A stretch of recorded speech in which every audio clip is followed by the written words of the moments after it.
ओम नमो भगवते वासुदेवाय नमः। पाप मोचनी एकादशी की कथा। धर्मराज युधिष्ठिर बोले, हे जनार्दन, चैत्र मास के कृष्ण पक्ष की एकादशी का क्या नाम है तथा उसकी विधि क्या है? कृपा करके आप मुझे बताइए। श्री भगवान बोले, हे राजन, चैत्र मास के कृष्ण पक्ष की एकादशी का नाम पाप मोचनी एकादशी है। इसके व्रत के प्रभाव से मनुष्य के सभी पापों का नाश होता है। यह सब व्रतों से उत्तम व्रत है। इस पाप मोचनी एकादशी के महात्म्य के श्रवण व पठन से समस्त पाप नाश को प्राप्त हो जाते हैं। एक समय देवर्षि नारद जी ने जगत पिता ब्रह्मा जी से कहा, महाराज, आप मुझसे चैत्र मास के कृष्ण पक्ष की एकादशी विधान कहिए। ब्रह्मा जी कहने लगे, हे नारद, चैत्र मास की कृष्ण पक्ष की एकादशी पाप मोचनी एकादशी के रूप में मनाई जाती है। इस दिन भगवान विष्णु का पूजन किया जाता है।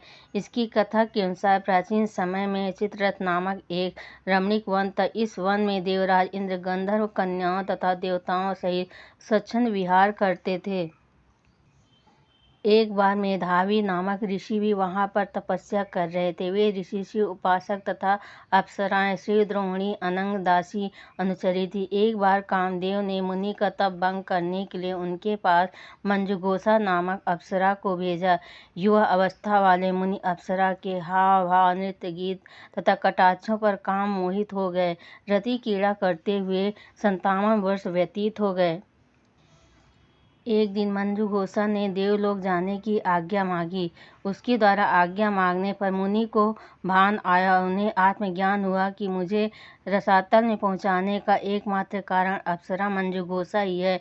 क्रोधित होकर उन्होंने मंजुघोषा को पिशाचिनी होने का श्राप दे दिया।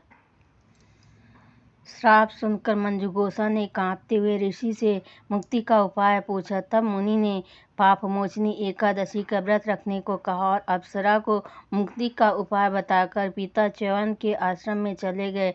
पुत्र के मुख से श्राप देने की बात सुनकर च्यवन ऋषि ने पुत्र की घोर निंदा की तथा उन्हें पापमोचनी चैत्र एकादशी का व्रत करने की आज्ञा दी। व्रत के प्रभाव से मंजुघोष अप्सरा पिशाचिनी देह से मुक्त होकर देवलोक चली गई। अतः हे नारद, जो मनुष्य विधि पूर्वक इस व्रत को करेगा उसके सारे पापों की मुक्ति होना निश्चित है। और जो कोई इस व्रत के महात्म को पढ़ता और सुनता है उसे सारे कष्टों से मुक्ति मिल जाती है। बोलो भगवान विष्णु की जय।